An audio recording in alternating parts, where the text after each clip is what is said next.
Thank you everyone for joining. I am here with Katherine Whalen.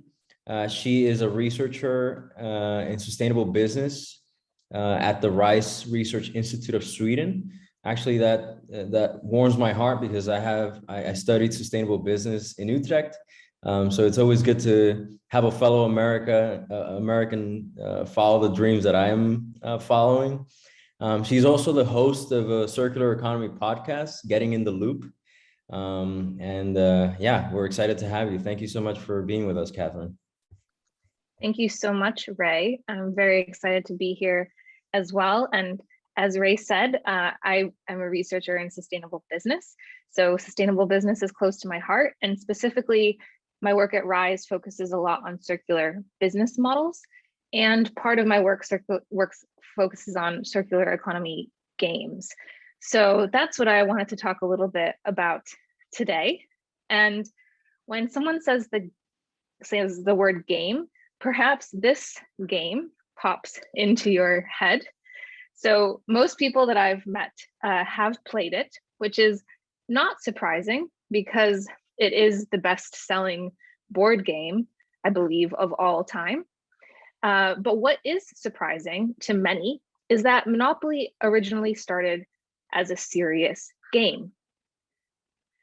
So that may explain why many of us find it unfair and biased. It was actually designed that way because this lady, Elizabeth Phillips, wanted to educate people of the perils of land ownership and capitalism. So she created the game in the early 1900s when monopolies were particularly prevalent in the USA.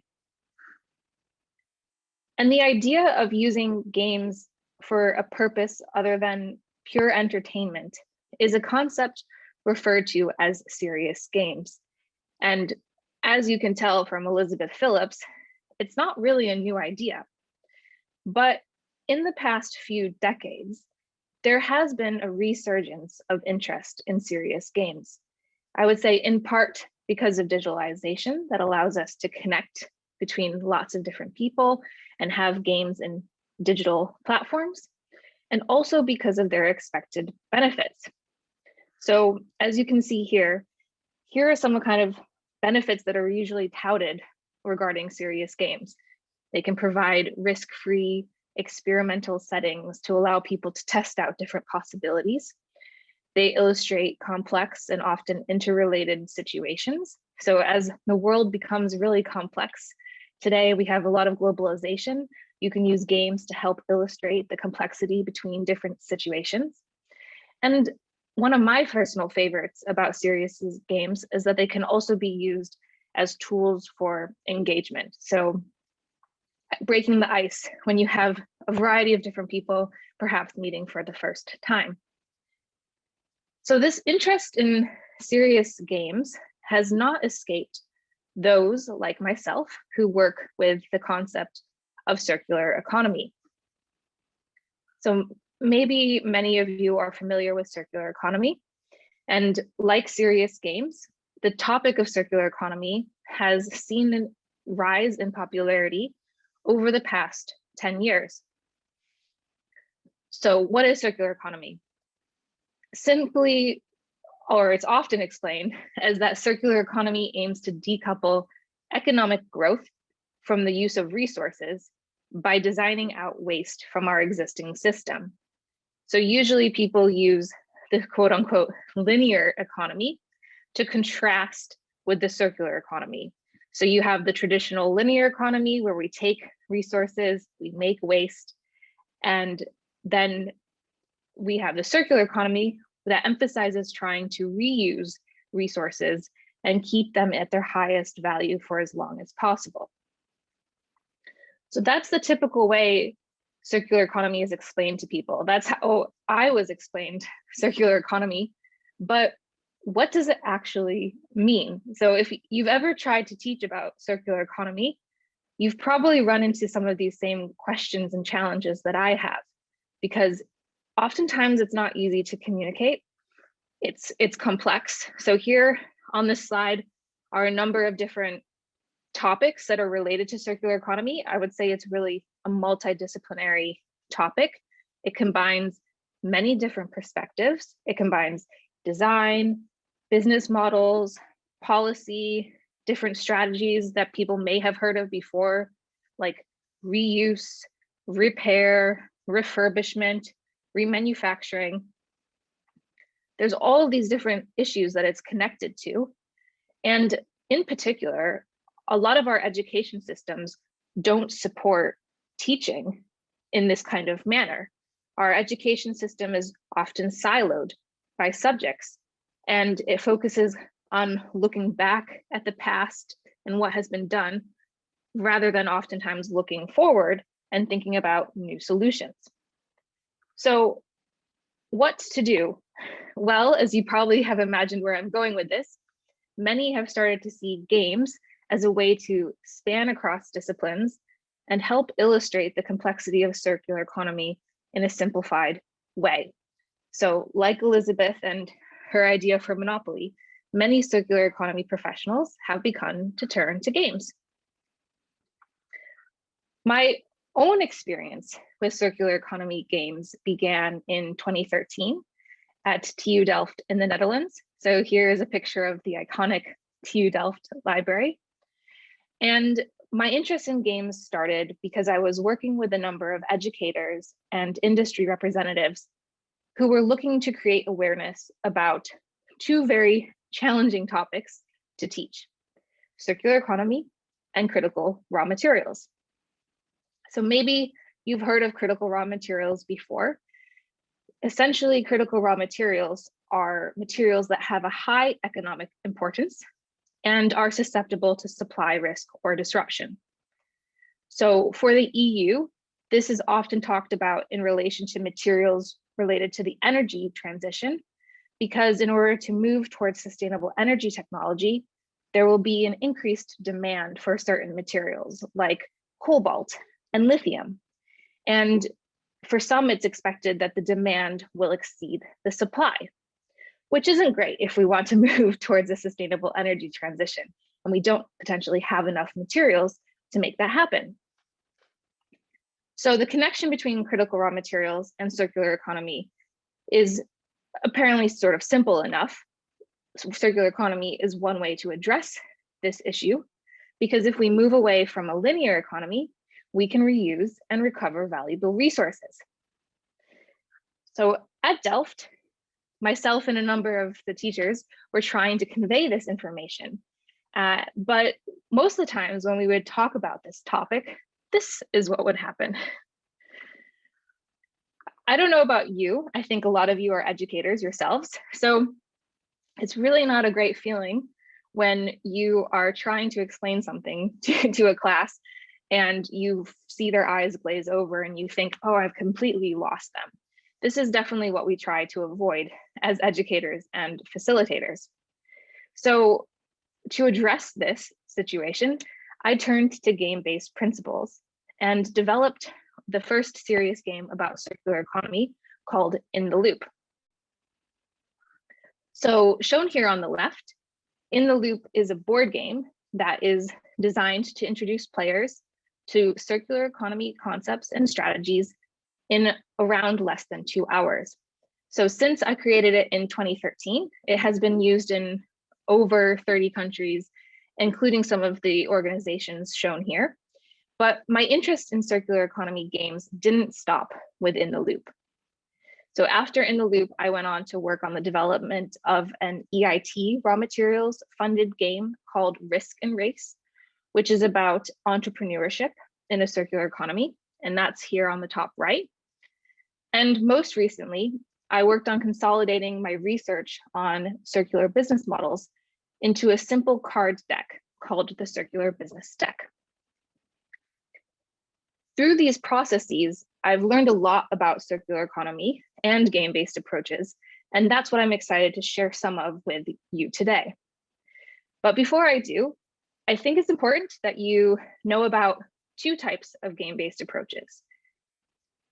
I'm sure that Dr. Ivo Wenzler in his keynote today later will expand on this, but I see that there are two main types of game-based approaches. So to start One is game-based learning, and the other is gamification.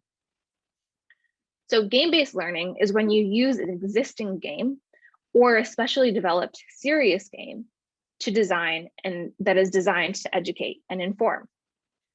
And in contrast, gamification is trying to change or influence behavior. So this is where you would take game elements and apply them to a non-game context. So maybe this is targeting people as they go about their everyday life. I think it helps to give an example of each type. I like to learn by example. So an example of game-based learning would be using simulation to learn about caring for patients in a healthcare setting. So you have a specially designed sort of simulation where people can apply different things that they might have learned and actually have a chance to expand their knowledge about how to care for patients. An example of gamification could be using an app that encourages you to save energy. And when you save energy in real life, you get benefits in the app. So maybe it's a little bit tricky to tell, but the difference really is in the first type, there are no actual real world implications. It's an opportunity to learn in a risk-free environment. But in the second, gamification, you are actively connecting to the real world and trying to change user behavior in real life. So it's an intervention in a non-game setting.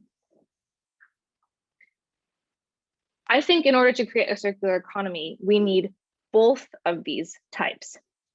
And there have already been many examples of game-based learning for circular economy. So the games that I mentioned earlier that I have been working on, like In the Loop, but also the Blue Connection, which you'll hear about shortly, I believe, in a conference session later today. So here's the problem I see, or maybe not a problem, but an opportunity. And that is gamification for circular economy, I believe, has yet to be fully realized. We'll get back to this issue in a moment, because I think most of you are educators. So I wanted to share several things that I've discovered and maybe you'd like to keep in mind when it comes to game-based learning for a circular economy. So maybe this will help if you're trying to consider which game to use, or even if you're trying to create your own, because I've actually met a lot of educators who are developing their own serious games to use in facilitating and supporting their teaching. So I've created a couple of different learnings that I've found. And the first is complexity kills. If a game has too many rules or takes too long to get started that you're not able to finish, students will react. I've found that good games have a balance of fun and simplification. You'll lose student engagement if things are too complicated. Yet, there is a caveat, which is that simplification is a trade-off. So one example of a trade-off that needed to be made when I was developing In the Loop was the choice to not include energy. In the game, you travel around the globe, collecting materials to make your product, but energy use is not accounted for because after many different iterations, we realized that it would impact the gameplay and make it too complex. However, in the real world, energy is definitely there and it definitely exists. And sometimes it can actually make solutions be less sustainable than you think because of the energy consumption. So this is why I always emphasize to educators that you need to stress the difference between the real world and the game world. Look for the things that have been simplified and try to stress the difference between the simplified and the gamified version of reality. Complexity can kill, yet simplifications can lead to misunderstandings, and you don't really want to have your students walking away having sort of drawn the wrong conclusions about something. So it's good if educators are aware of this.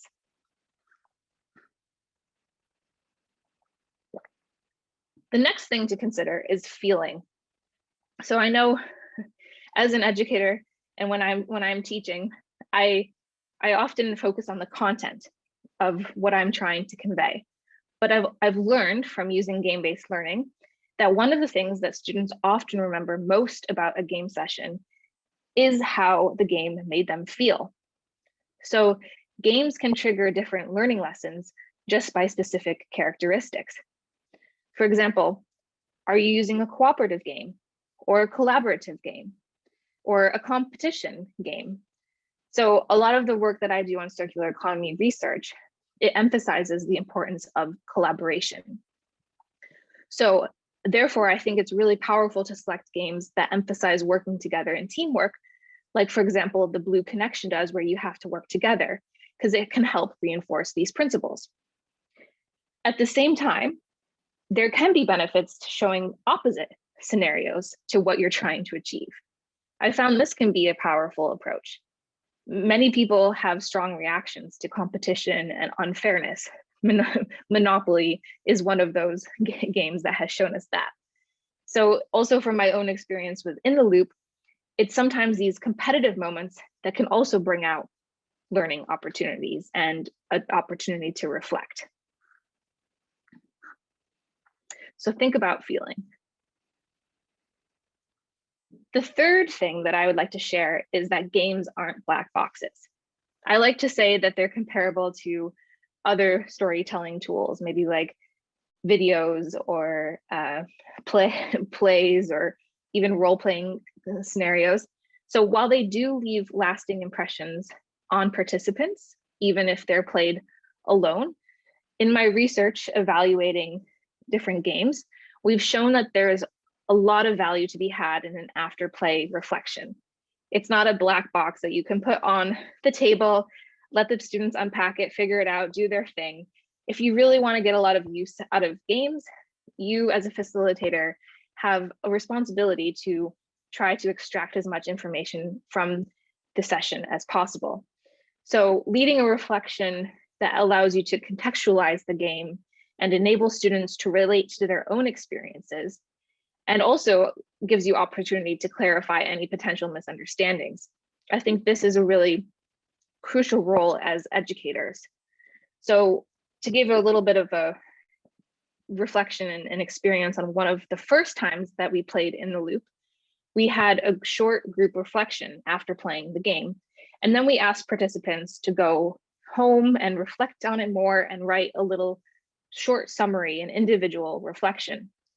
And we then read these reflections as the educators, and we found that the individual reflections had triggered many of them to reflect on personal experiences that were similar to situations in the game. The only problem was that these had only been revealed during the individual reflections.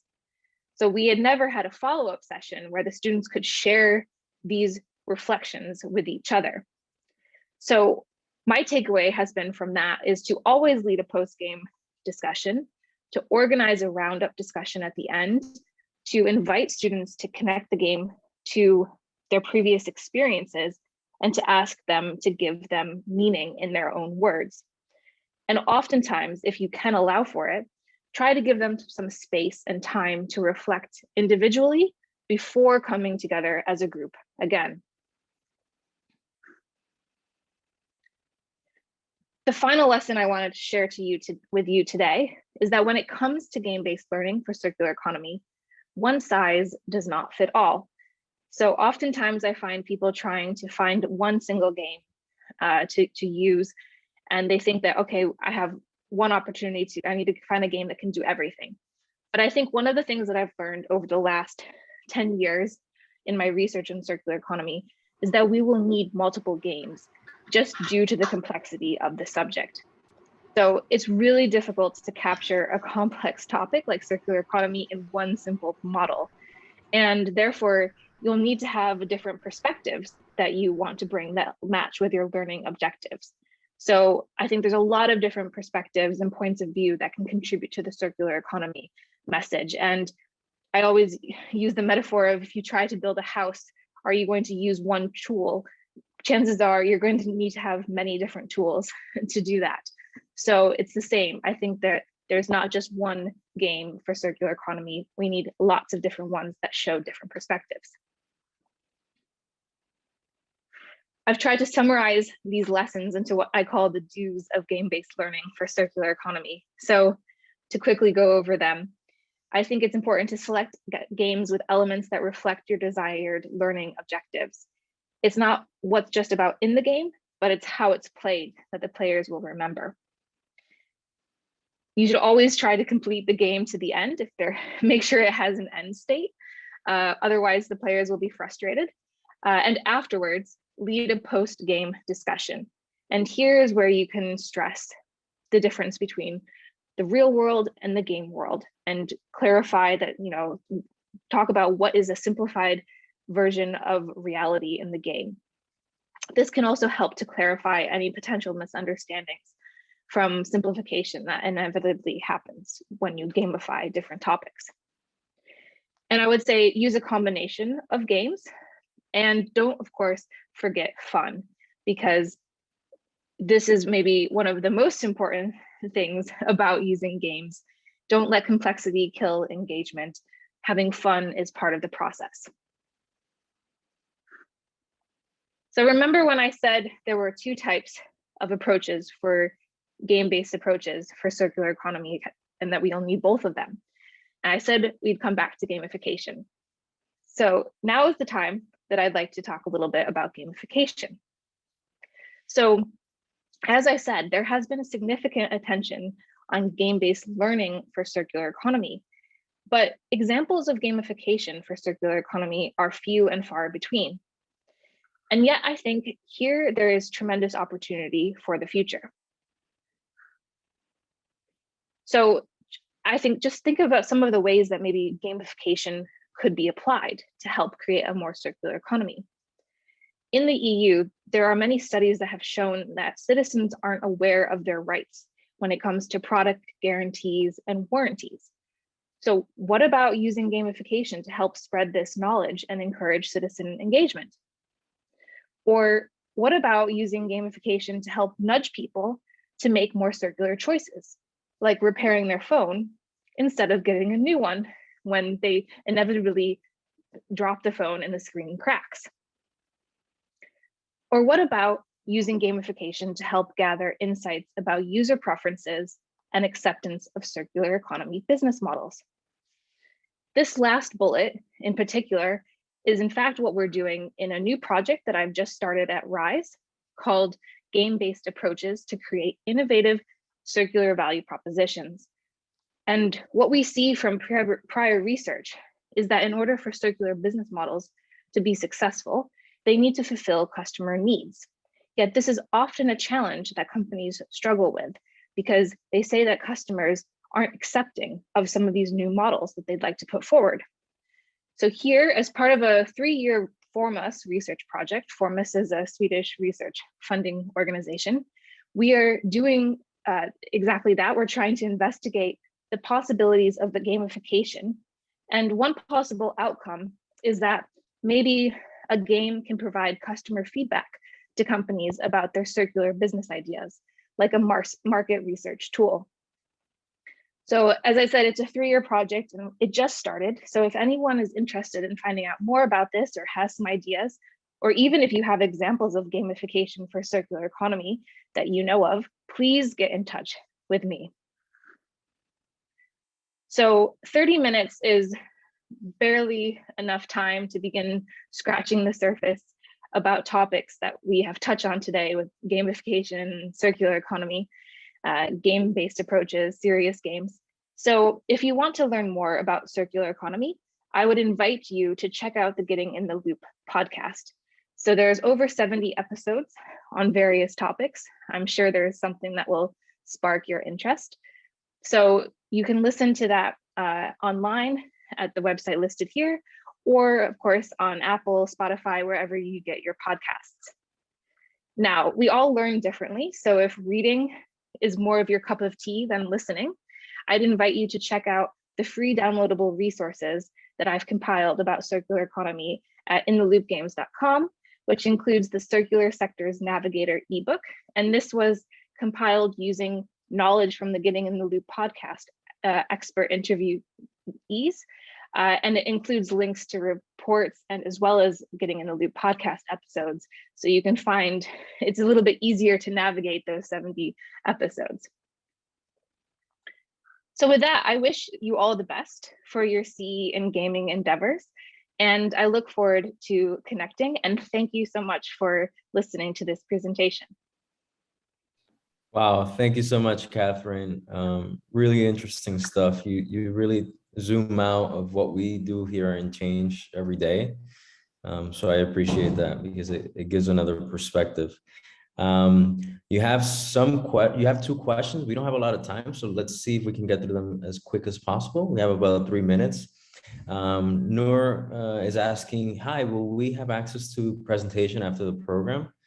I think that's up to your discretion, Katherine, because it's your presentation. I think so, yes. I'll have to see how we can arrange that. Yeah, that may be something you want to chat about with Jackie in case you want to share. So Noor, more to come on that. Sorry. And then Julia said, really liked your slide about citizen engagement integration into game design. Can you say more about this? Yes. So that's a great question, Julia. And in terms of circular economy, I think there's a lot of different opportunities there, but I haven't been seeing a lot happening around that. I know that there are different examples of maybe a lot of like research on cities, for example, like how do you engage citizens in discovering like what they would like to have in their city. Would they like this kind of building here? Would they like these types of activities?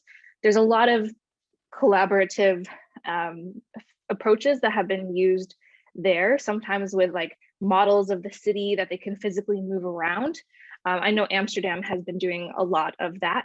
I think there's even, if I recall, it's called Play the City, but don't quote me on that. Maybe do some Googling related to cities and citizen engagement and games, specifically looking at Amsterdam.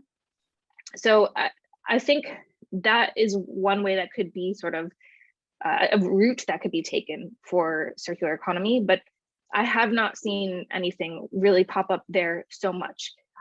If anyone knows of anything, please write it in the chat. I would be very interested to hear about it.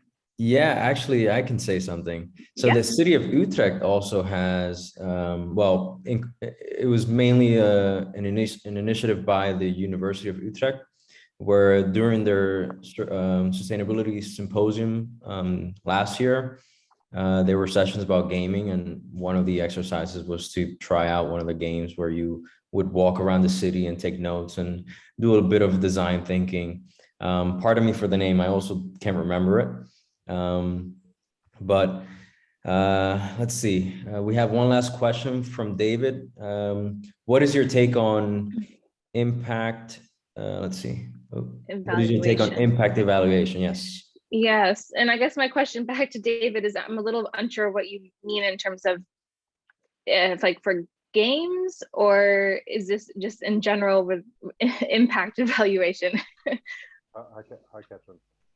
Yes. Evaluation is actually one of my research passions because no one's interested in evaluation until people discover that evaluation is a dominant governance strategy.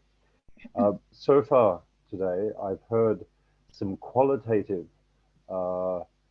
making learning a game for students is really good because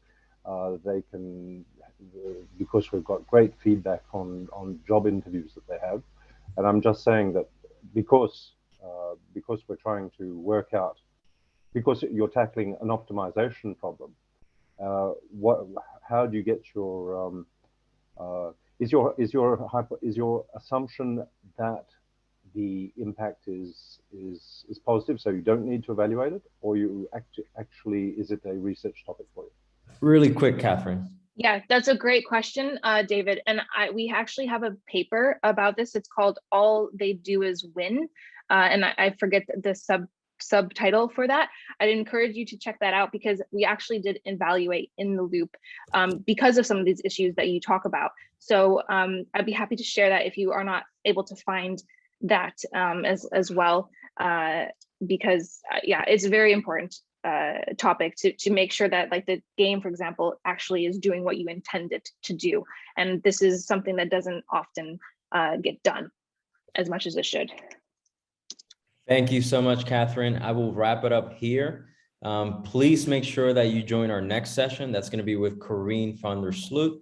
She is the Global Director of Education internally here at Change. She's going to host a workshop, an interactive workshop on the Fresh Connection. So please join us there. Katherine, thanks again. Pleasure to meet you, and check out her podcast, In the Loop.